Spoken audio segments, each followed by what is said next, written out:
Hello, dear children. How are you all? I hope you are hale and hearty.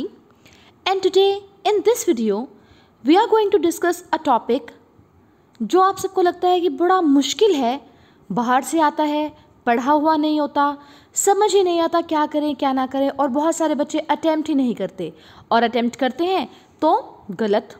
तो चलिए आज इस डर को दूर किया जाए और डिस्कस किया जाए वही टॉपिक जो हमारा सेक्शन ए के अंदर फर्स्ट क्वेश्चन पेपर के अंदर आता है, अनसीन पैसेज रीडिंग कॉम्प्रिहेंशन।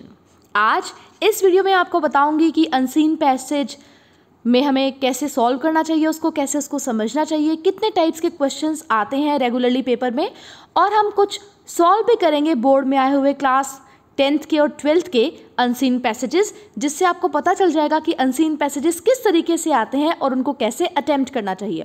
बहुत सारी टिप्स हैं आपके लिए, बहुत सारी ट्रिक्स हैं, तो डरने की तो कोई भी बात नहीं है। अनसीन पैसेजेस इस वीडियो को देखने के बाद होंगे आपकी मुट्ठी में, and you will surely secure full marks in unseen passages after watching this video. तो बने रहिए मेरे साथ। शुरू करते हैं unseen passage reading comprehension with me, Pooja Sharma, lecturer in English, government senior secondary school Parnala, block Bahadurgarh, district Jhajjar.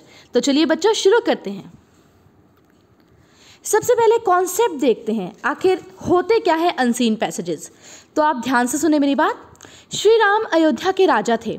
वे राजा दशरथ के पुत्र थे। उनकी पत्नी का नाम सीता था और वे 14 वर्ष के लिए वनवास गए थे। तो बच्चों इस तरह की कुछ भी अनसीन पैसेज में कुछ भी आपके पास आ सकता है और फिर पूछा जाएगा उससे क्वेश्चन। जैसे मैं पूछूं श्री राम किसके पुत्र थे, तो ये तो पैसेज जो मैंने अभी बताया तो हिंदी में था, आप इजीली बता दोगे कि राजा दशरथ के पुत्र थे, श्री राम राजा दशरथ के पुत्र थे, और ये हो गया बिल्कुल ठीक। लेकिन प्रॉब्लम कहाँ होती है जब ये अनसीन पैसेज आ जाता है इंग्लिश में। तो इंग्लिश में बड़ा डर लगता है कि इंग्लिश में अब अनसीन पैसेज को कैसे सॉल्व किया जाए। तो बच्चों जितना ईजी आपके लिए अभी ये हिंदी वाला था ना सॉल्व करने के लिए, वीडियो देखने के बाद वैसा ही इंग्लिश वाला भी हो जाएगा सॉल्व करने के लिए। कैसे होगा, आगे बढ़ते हैं। सबसे पहले बच्चों इसके नाम पर ही ध्यान देते हैं, रीडिंग कॉम्प्रिहेंशन। रीडिंग तो आपको सबको पता है, पढ़ना। कॉम्प्रिहेंशन वर्ड क्या होता है, ये कॉम्प्रिहेंड वर्ड से बना है, जिसका मतलब होता है get the meaning of something, किसी का मीनिंग पता करना। You have to read the passage carefully and understand it.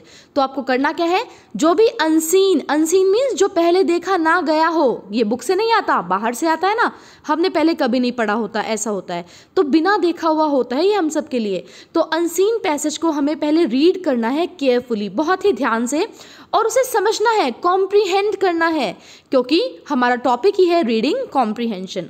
It will check your intellect and your cognitive skills. तो बच्चों ये जो रीडिंग कॉम्प्रिहेंशन होते हैं या अनसीन पैसेजेस होते हैं, ये आपकी बुद्धि का परीक्षण करेंगे, आपकी कॉग्निटिव स्किल्स का परीक्षण करेंगे कि आप कितना समझ पाते हैं किसी चीज़ को।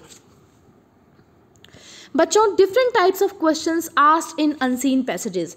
अनसीन पैसेजेस के अंदर बहुत सारे ऐसे क्वेश्चंस हैं जो पूछे जाते हैं, वो मैंने आपके लिए यहाँ पर बाइफिकेट कर दिए हैं कि कौन कौन से क्वेश्चंस आमतौर पर अनसीन पैसेज में पूछे जाते हैं। सबसे पहला है बच्चों सिंपल इंटेरोगेटिव क्वेश्चन।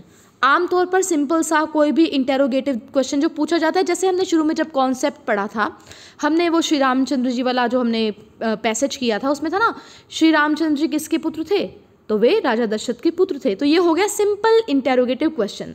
तो एक तो आते हैं यही सिंपल इंटेरोगेटिव क्वेश्चंस। दूसरे कौन से होते हैं बच्चों, सेम वर्ड्स और अपोजिट वर्ड्स। कई बार पूछा जाता है एग्जाम के अंदर अनसीन पैसेज में कि कोई भी वर्ड दे दिया जाता है कि इसका सेम वर्ड या सिनोनिम, समान मीनिंग वाला शब्द ऊपर है उसे छांटिए, या फिर इसका अपोजिट वर्ड ऊपर से छांटिए। ठीक है, same word synonym, opposite word, antonym, विलोम शब्द हम हिंदी में बोलते हैं, तो ये भी छांटने के लिए हमारे पास आ जाते हैं। थर्ड पे आप देखिए टाइटल, शीर्षक।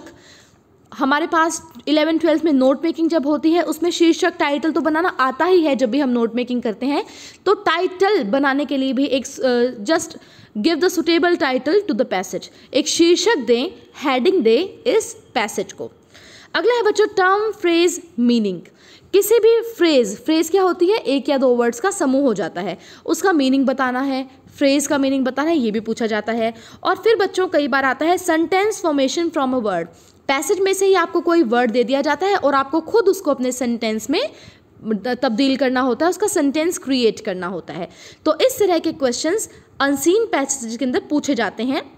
Simple interrogative questions, same words, synonyms, opposite words, antonyms, title, term और phrase meaning and sentence formation from a word. तो इसी तरह के क्वेश्चंस हमेशा अनसीन पैसेजेस में पूछे जाते हैं। अब आपको ये क्लियर है कि किस तरह के क्वेश्चंस पूछे जाएंगे आपसे अनसीन पैसेजेस के अंदर। बच्चों, ये अनसीन पैसेजेस केवल हमारे 9 to 12 के सिलेबस में नहीं है। आप जब भी कोई भी कॉम्पिटिटिव एग्जाम देंगे, हमेशा इंग्लिश पूछी जाती है और उसमें अनसीन पैसेज तो आता ही है। तो ये वीडियो आपके लिए बहुत ज़्यादा हेल्पफुल रहने वाला है, आखिर तक देखिए ताकि आपको ये पूरा कॉन्सेप्ट अच्छे से क्लियर हो जाए। अब बच्चों हम करेंगे स्टेप्स। आखिर अनसीन पैसेज को सॉल्व कैसे किया जाए, उसे अटेम्प्ट कैसे किया जाए। तो देखिए, सबसे पहले आप जो मैंने पिक लगाई है उसे देखिए। Section A, reading skills, maximum marks 9। Question 1, read the passage given below and answer the questions that follow. Read the passage given below, passage को पढ़ें। और मैं आपको यही कहूँगी कि पैसेज को ना पढ़ें, सबसे पहले आप क्वेश्चन को पढ़ें। फर्स्ट क्वेश्चन को पढ़ें जो आपसे पूछा गया है, पैसेज को उसके बाद पढ़ें। ठीक है, तो हमारा पहला स्टेप क्या होगा, रीड द क्वेश्चन 1 केयरफुली। ठीक है, समझ गए ना, हमें पहले पैसेज पे जाना ही नहीं है, हमें सबसे पहले क्वेश्चन नंबर 1 पे जाना है और उसको रीड करना है कि आखिर हमसे पूछा क्या जा रहा है, और उसको हमें दिमाग में रखते हुए पैसेज को पढ़ना है। समझ गए ना बच्चों आप सब। स्टेप 1 इसमें तो लिखा हुआ है रीड द पैसेज केयरफुली, लेकिन हमें उल्टा करना है। पहले हमें पैसेज नहीं पढ़ना, हमें क्वेश्चन 1 को पढ़ना है, उसको समझना है कि पूछा क्या गया है, और उसको दिमाग में रखते हुए हमें फिर रीड करना है पैसेज को।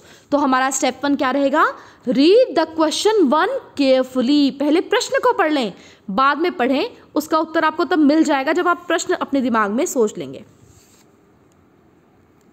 आगे चलते हैं बच्चों। Step 2, understand English in English, no need to make translations.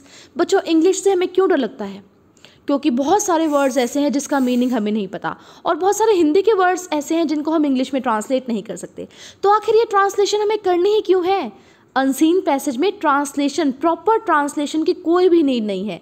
English को हमें इंग्लिश में ही समझना है, उसको हिंदी में, ये नहीं कि हर एक चीज़ का वर्ड का मीनिंग हमें पता होगा ही होगा, कोई ज़रूरी नहीं है, मीनिंग आने का कोई मतलब नहीं है। हमें उसको कॉम्प्रिहेंड करना है, बस समझना है। बहुत सारे वर्ड्स हैं बच्चों इंग्लिश लैंग्वेज के अंदर, तुम्हें पता है बहुत ज़्यादा वर्ड्स हैं, वोकैबुलरी बहुत ज़्यादा है, तो सबके मीनिंग तो सबको पता हो ऐसा तो हो भी नहीं सकता ना। तो कोई बात नहीं, हम इंग्लिश को इंग्लिश में ही समझेंगे। एग्जाम्पल देखिए, मैं क्या बता रही हूँ आपके उससे क्लियर हो जाएगा। नेहा नोज टेलीपैथी, ये लाइन आई। नेहा का मतलब हमें पता है एक लड़की का नाम है। नोज हमने देख लिया सिंपल प्रेजेंट टेंस है, जानता है, जानती है, ये मीनिंग हो गया इसका। टेलीपैथी वर्ड आ गया बच्चों। अब टेलीपैथी का मतलब तो नहीं पता ना, तो क्या करना है टेलीपैथी को, क्या मतलब इसका पता करने की क्या करना है, नो, हम इसको ऐसे ले लेंगे, नेहा टेलीपैथी जानती है, हो गया ना टेलीपैथी। अब मान लो क्वेश्चन ही पूछा गया तुमसे उसी में पैसेज में, हु नोज टेलीपैथी, तो हमें टेलीपैथी से क्या करना है, हमारे पास आंसर है नेहा नोज टेलीपैथी। समझ गए ना। तो don't lose confidence if you don't know the meaning of any word. कोई ज़रूरत नहीं है कि मैं मीनिंग आए ही आए, हमें इंग्लिश को इंग्लिश में समझना है। ज़रूरी नहीं है कि मैं पर्टिकुलर वर्ड का मीनिंग आए, हम उस पूरी लाइन को पढ़ के भी अकॉर्डिंग टू लाइन उसका मीनिंग निकाल सकते हैं। समझ होनी चाहिए हमारे अंदर, कॉम्प्रिहेंशन होनी चाहिए हमारे अंदर। तो स्टेप 2 रहेगा, understand English in English, no need to make translations. Step 3, do smart work. Questions are always in sequence, so find answers of questions in sequence. बच्चों, मुझे 11 साल हो गए पढ़ाते पढ़ाते, और मैंने बहुत सारे अनसीन पैसेजेस देखे हैं।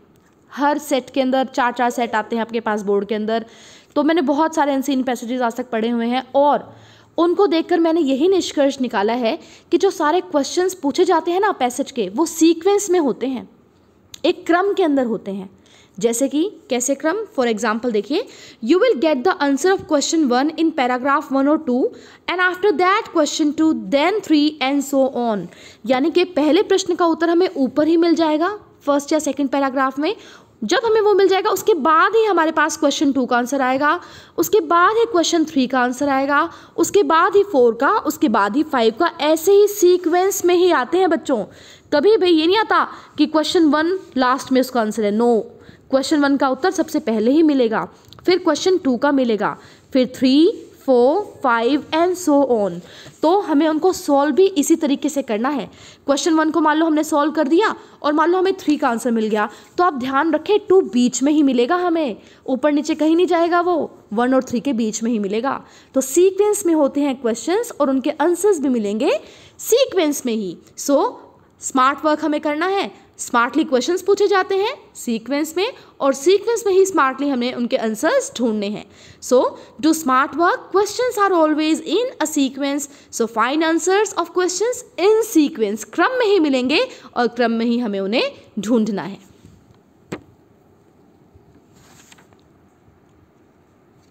अब बच्चों आते हैं स्टेप 4 पे। जो मैंने बताया था ना शुरू में, एक टाइप का क्वेश्चन की ऑपोजिट वर्ड्स, एंटोनिम्स और सेम वर्ड्स, सिनोनिम्स पूछे जाते हैं, तो उनको कैसे सॉल्व करेंगे। देखिए, attempt these questions in last.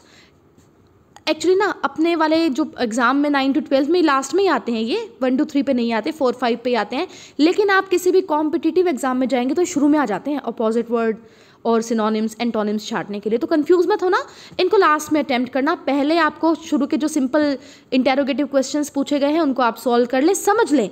जितने आप उनको ढूंढेंगे ना 3-4 क्वेश्चंस को, आपकी समझ विकसित हो जाएगी, कॉम्प्रीहेंड आप कर लेंगे उस पैसेज को। फिर आप आएंगे लास्ट में किस पर, एंटोनिम्स एंड सिनोनिम्स पर, opposite words and same words पर।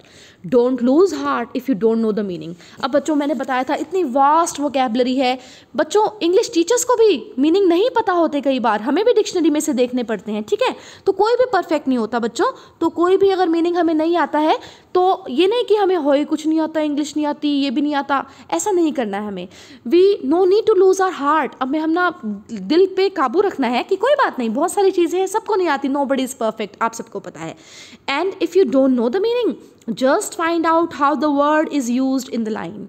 अब बच्चों मीनिंग मैंने बता दिया, नहीं आते हैं सबको, तो कोई बात नहीं, आपको क्या करना है, just find out how the word is used in the line.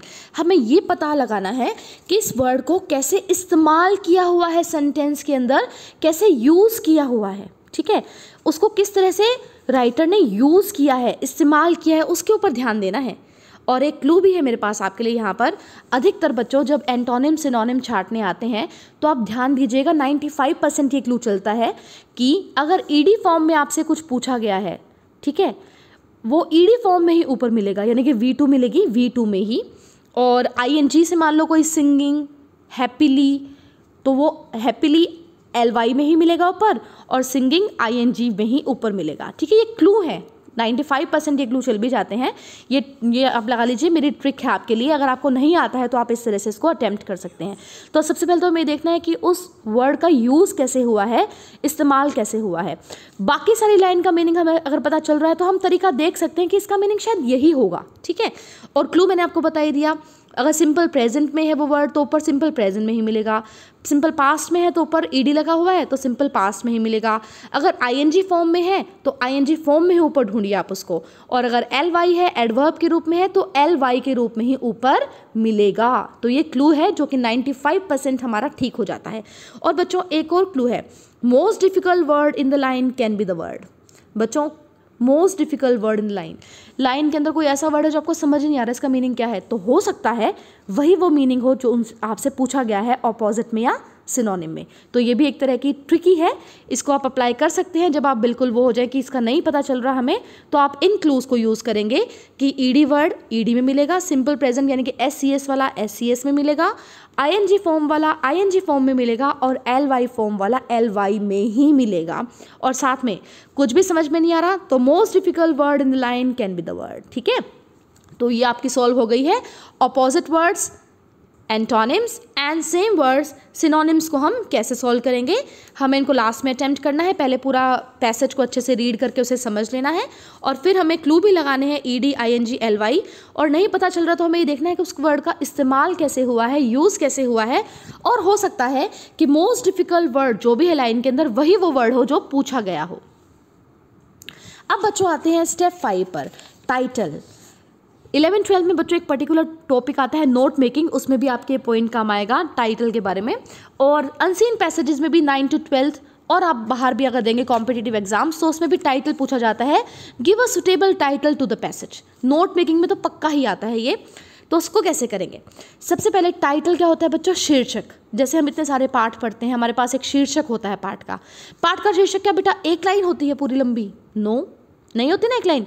मैंने बहुत सारे बच्चों को देखा है पूरी पूरी लाइन लिख देते हैं टाइटल के अंदर। शीर्षक हेडिंग है बच्चों, वो 1, 2 या मैक्सिमम 3 वर्ड्स लगा लो आप। पूरी पूरी लाइन थोड़ा ना बच्चों टाइटल होगी, तो 1, 2 या 3 वर्ड्स ही होंगे टाइटल, उससे ज़्यादा नहीं होंगे। नॉट अ कंप्लीट सेंटेंस, कभी भी ये गलती मत करें जो बहुत सारे बच्चे करते हैं। पूरी पूरी लाइन कभी भी एक टाइटल नहीं होता। 1, 2 या 3 शब्द मैक्सिमम एक टाइटल होता है, शीर्षक बनेगा। और वो किस बारे में बनेगा, कैसे हमें देना है? About theme of the passage, पूरे पैसेज को पढ़े, किसके बारे में बात हो रही है, मेन मुद्दा क्या है, किसके इर्द गिर्द पूरी बात चल रही है, वो 1, 2 या 3 वर्ड्स के अंदर ही हमारा टाइटल बनेगा। मोस्ट ऑफ द टाइम बच्चों किसी करेक्टर के बारे में या पर्सनैलिटी के बारे में भी आते हैं, बहुत सारे आते हैं ऐसे पैसेजेस मैंने देखे हैं।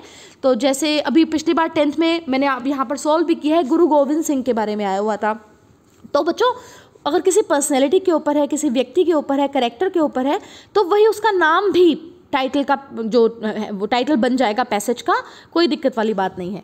तो हमें ये देखना है कि मेन मुद्दा क्या है पैसेज के अंदर, किसके चारों ओर बात घूम रही है, किस बारे में हम बात कर रहे हैं, वो 1, 2 या 3 शब्दों के अंदर हमारा टाइटल बन जाएगा। ये पॉइंट आपको नोट मेकिंग में भी ज़रूर काम आएगा, तो आप टाइटल इसी तरह से बनाएं। और बहुत सारे बच्चे जो गलती करते हैं आगे से बिल्कुल भी ना करें, पूरा पूरा सेंटेंस कभी भी टाइटल नहीं होता, इसको आप ध्यान रखें। तो बच्चों अब मैंने आपको बता दी है सारे के सारे टिप्स एंड ट्रिक्स, तो चलिए अब कुछ सॉल्व भी करके देख लेते हैं ताकि आपको कंफर्म हो जाए कि आपको सब कुछ समझ में आया है या नहीं। अब देखिए बच्चों शुरू करते हैं। Read the passage given below and answer the questions that follow. About 1 in 5 of all, मैंने गलती कर दी ना शुरू में ही। मैंने स्टेप 1 क्या बताया था आपको कि हमें सीधा पैसेज नहीं पढ़ना, हमें पहले करना है रीड क्वेश्चन 1, ठीक है। तो यहाँ पर ये गलती मत करना, सबसे पहले पैसेज नहीं पढ़ेंगे हम पहले क्वेश्चन 1 को पढ़ लेंगे और समझ लेंगे हमसे पूछा क्या जा रहा है, और फिर उसको माइंड में रखते हुए हम पढ़ेंगे पैसेज को, ठीक है। तो चलिए पहले क्वेश्चन पढ़ लेते हैं। First question is the Buddha means A Gautam the Buddha, B Siddharth the Buddha, C Siddharth Gautam the Buddha, और डी द एनलाइटेंड वन। तो चलिए हमने क्वेश्चन पढ़ लिया है, अब पढ़ते हैं। About 1 in 5 of all the people in the world follow the teachings of the Buddha, who lived about 2600 years ago. He was born in 563 BC. The Buddha is a title, not a name. अब बच्चों यहाँ तक तो मेरे को कोई नहीं मिला कि इसका मीनिंग क्या है। द बुद्धा का मीनिंग पूछा गया था ना, यहाँ तक तो मेरा कोई आंसर नहीं आया। आगे देखते हैं। It means the enlightened one और द वन हु नोज। अब देखिए बच्चों मुझे मेरे फर्स्ट क्वेश्चन का आंसर यहाँ पर मिल गया है, और ये जो हम पेपर सॉल्व कर रहे हैं ये पिछले ही साल का 12th का सेट ए का पेपर है जो हम सॉल्व कर रहे हैं, 2019-20 का, पिछले ही साल का है ए सेट का। तो बच्चों मुझे देखो मिल गया answer. The Buddha means Gautam the Buddha, no. Siddharth the Buddha, no. Siddharth Gautam the Buddha, no. It is D the enlightened one. देखिए यहाँ पर लिखा हुआ है द एनलाइटेंड वन। तो हमारा फर्स्ट क्वेश्चन हो गया। अब हम क्या करेंगे, क्या आगे पैसेज पढ़ेंगे? नो, हम पहले अगला क्वेश्चन रीड कर लेंगे। देखिए the real name of Buddha was Siddharth Gautam Shakya the enlightened one. Buddha का रियल नेम क्या था? Siddharth Gautam Shakya the enlightened one. अब हम इसको ध्यान में रखते हुए आगे पढ़ेंगे। The Buddha's real name was Siddharth. बड़े बच्चों ये तो बहुत आसान था। अगली ही लाइन में हमारा आंसर आ गया कि बुद्धा का रियल नेम क्या था?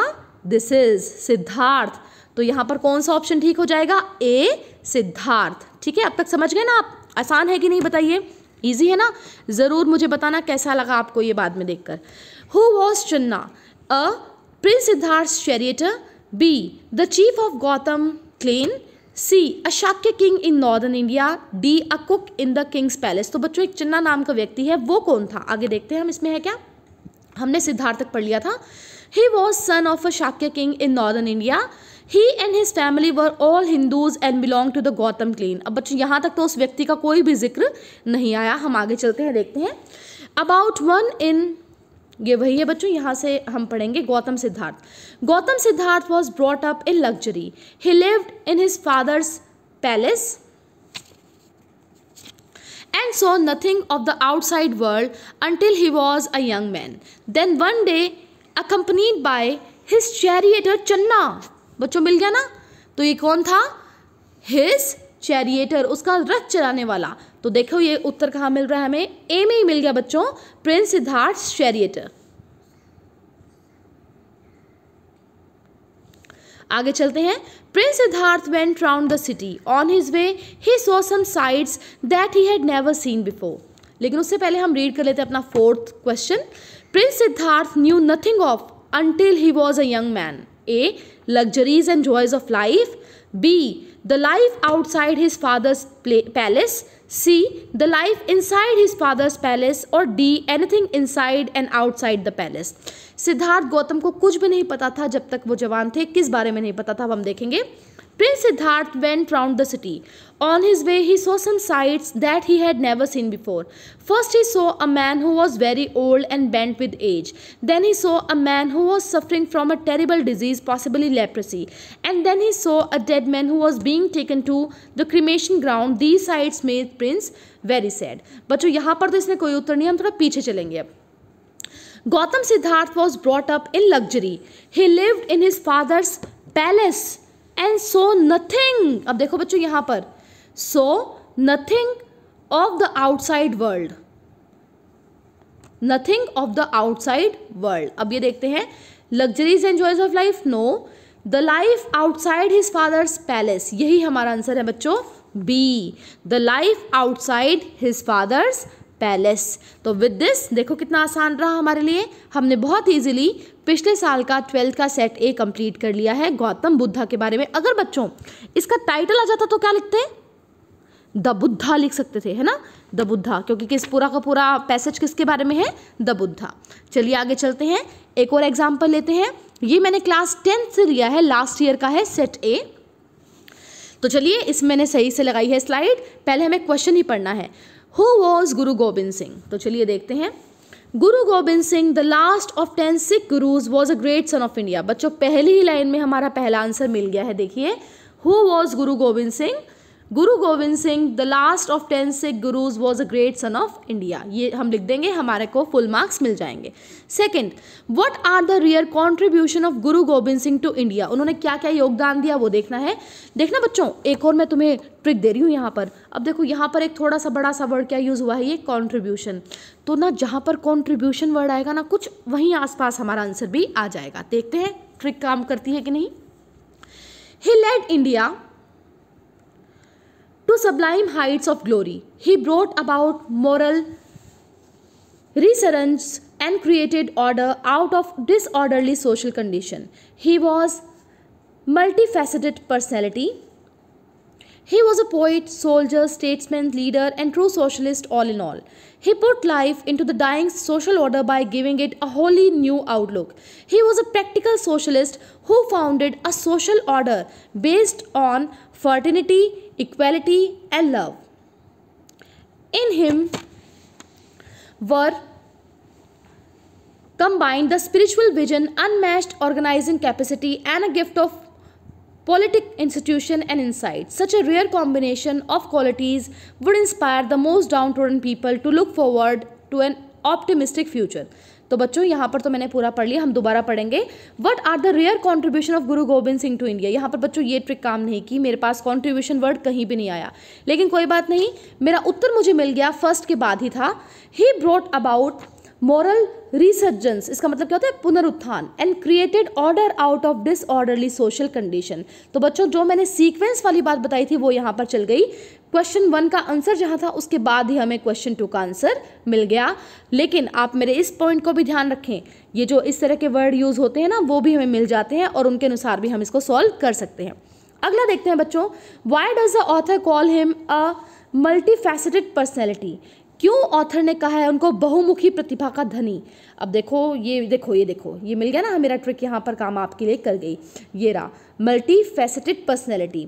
तो कैसे था बच्चों? यहाँ से हम आंसर ले लेंगे। ही was a multi faceted personality. बहुमुखी प्रतिभा क्या क्या थी? ही was a poet, soldier, statesman, leader and a true socialist all in one. ये हमारा हो गया आंसर थर्ड। और देखो वही क्लू काम कर गया, वही वर्ड हमें मिल गया। आगे चलते हैं fourth. Why has he been called a practical socialist. अब बच्चों इस वर्ड पे ध्यान देंगे हम, प्रैक्टिकल सोशलिस्ट। देखते हैं कहाँ पर है, ये देखो बच्चों, ये रहा practical socialist. He was a practical socialist who founded a social order based on fraternity, equality and love. In him were combined the spiritual vision and unmatched organizing capacity and a gift of politic institution and insight. अब बच्चों last question पे आ गए हैं। What qualities of Guru Gobind Singh inspired the most downtrodden people to look forward to an optimistic future? बच्चों देखो अपना fourth का answer तो ये था ना, he was a practical socialist who founded a social order based on fraternity, equality and love. उसके बाद बच्चों अपना लास्ट आंसर शुरू हो जाएगा। In him were combined the spiritual vision, unmatched organising capacity and gift of politic institution and insight. Such a rare combination of qualities would inspire the most downtrodden, देखो वही word आ गया ना, people to look forward to an optimistic future. तो with this हमने ये वाला भी कंप्लीट कर लिया है। एक और लेते हैं बच्चों एग्जाम्पल थर्ड, ये है फिर से 12th क्लास का है शायद। फर्स्ट क्वेश्चन पढ़ लेते हैं हम। Today there is no part of the world that is dash, unknown, unexplored, both A and B, neither A nor B. बच्चों पहले इनकी ओर ध्यान दें, इन ऑप्शन की ओर। बोथ ए एंड बी मतलब दोनों ठीक है, ए भी ठीक है, बी भी ठीक है। नीदर ए और बी मतलब ना तो ये ठीक है ना ये ठीक है, दोनों ही गलत हैं। तो ये कई बार आते हैं बोथ ए एंड बी और नीदर ए और बी। तो बच्चों देखो पहले ये दो वर्ड क्या होते हैं, अननोन जिसका पता ना हो, अनएक्सप्लोर्ड जिसको सर्च ना किया गया हो, दोनों की मीनिंग लगभग सेम है, ठीक है। और जब भी बच्चों इस तरह के क्वेश्चन आ जाए ना बोथ वाले तो क्लू है बच्चों ये कि उनमें वही ठीक होता है, ठीक है, तो इसको भी ध्यान रखें। अब चलते हैं देखते हैं क्या है question. Today we know about each and every part of the world, there is no land or sea that is not known. देखो बच्चों not known. Man has explored every corner, यानी कि इसका आंसर हमारे पास ऑलरेडी आ चुका है, both A and B. कैसे? Today there is no part of the world that is unknown and unexplored, सबको पता है, सब कुछ खोजा जा चुका है। तो answer is C, both A and B. आगे पढ़ते हैं। To begin with man lived, शुरू में आदमी कहाँ रहा? In caves, in forests, in small houses, in little villages. देखते हैं कहाँ रहा। Man has explored every corner of the world and he knows all the ways and routes from anywhere to everywhere in the world. He can reach from one place to other as safely, easily and quickly as he likes. He has maps to guide him and fastest means of transport to carry him. बच्चों यहाँ पर तो मेरा answer कहीं भी नहीं आया, कहाँ रहता था वो पहले। आगे चलते हैं। But for ages most of the world was unknown to men. To begin with, he lived in caves. आ गया ना हमारा आंसर। तो answer A is correct. To begin with man lived in caves. आगे चलते हैं, अगला क्वेश्चन पढ़ लेते हैं पहले। The early man use to offer prayers and sacrifices to gods because early man ना प्रेयर प्रार्थना करता था भगवान के और भगवान के लिए सेक्रीफाइसेस करता था, बलि देता था। क्यों देता था ये पूछा गया है, पढ़ते हैं। To begin with he lived in caves, then he came out of caves and started making homes in little corners of forests or behind the hills. He was afraid of wild animals and also of the clouds and winds. He offered prayers and sacrifices to gods who he thought controlled the clouds and the winds. यानी कि इसका answer आएगा gods control the clouds and the winds. अब देखते हैं ये option है क्या। He was afraid of the clouds and the winds. He thought God controlled the clouds and the winds. बच्चों मुझे आगे ऑप्शन पढ़ने की ज़रूरत ही नहीं है, B is absolutely correct, क्योंकि हमें सेम लाइन पैसेज के अंदर देखिए यहाँ पर मिल गई थी, control the clouds and the winds. अब अगला फोर्थ क्वेश्चन पढ़ते हैं। What did the early explorers do? जिन्होंने खोजबीन करना शुरू किया, जैसे क्रिस्टोफर कोलंबस वगैरह थे, उन्होंने शुरुआत में क्या किया? पहला स्टेप क्या था? They went in boats on rivers. They went in big ships across the seas. They went farther and farther into the sea. They used steamships in place of boats. So देखते हैं क्या किया। अपने passage पर वापस आते हैं। But slowly, through long centuries, men began to explore the land beyond their caves, hills, and forests, where they had their homes. They went in their boats first on the rivers. तो बच्चों सबसे पहले उन्होंने क्या किया? Boats में गए। हमारा पहला ऑप्शन ही बिल्कुल ठीक है। They went in boats on the reverse. ठीक है बच्चों, तो इस तरह से हमने इसको पूरे को कंप्लीट कर लिया है और आई थिंक आपको बहुत कुछ क्लियर हो गया होगा। और भी बहुत कुछ क्लियर करने के लिए मेरे पास एक पैसेज है जो मैं आपके लिए लेकर आई हूँ। आप उसको सॉल्व करके अपने अपने इंग्लिश टीचर्स को भेज सकते हैं ताकि आप इसको अच्छे से रिवाइज कर लें किन किन स्टेप से हमने इसको सॉल्व करना है। तो मैं पढ़ देती हूँ आपके लिए। First question, how can we make our life meaningful. Second, what is it that motivates our deeds. अब हम पैसेज पढ़ेंगे। To make our life a meaningful one we need to mind our thoughts. देखो बच्चों, first का answer पहले ही आ चुका है, मैं नहीं बताऊंगी क्या आपको ढूंढना है। For our thoughts are the foundations, the inspiration and the motivating power of our deeds. We create our entire world by the way we think. Thoughts are the causes and the conditions are the effects. Our circumstances and conditions are not dictated by the world outside. It is the world inside us that creates the outside. Self-awareness comes from the mind, which means the soul. Mind is a sum total of the state consciousness, grouped under thought, will and feeling. Besides self-consciousness, we have the power to choose and think. Krishna says, no man resteth a moment inactive. Even when inactive on the bodily plane, we are all the time acting on the thought plane. Therefore, if we observe ourselves, we can easily mold our thoughts. If our thoughts are pure and noble, naturally, actions follow the same. बच्चों, third question रहेगा, what constitutes our state of consciousness? And the fourth one is, how can we mold our thoughts? तो आप देख रहे हैं पूरा का पूरा जो हमारा पैसेज था थॉट्स के बारे में था। अगर इसका टाइटल पूछा जाता तो थॉट प्रोसेस या कोई भी इस तरह का वर्ड हम यूज़ कर सकते थे। तो आई होप सब कुछ क्लियर हो गया होगा। मैंने आपको जो 5 स्टेप बताए हैं आप उनका ध्यान रखेंगे और उनके अकॉर्डिंग ही अनसीन पैसेज को सॉल्व करेंगे और आई होप आप सब बहुत अच्छे मार्क्स सिक्योर करेंगे अनसीन पैसेज रीडिंग कॉम्प्रिहेंशन के अंदर। Thank you so much for watching. This presentation was made by Pooja Sharma, lecturer in English, Government Senior Secondary School, Parnala, Block Bahadurgarh, District Jhajjar. Take care children. See you in next video.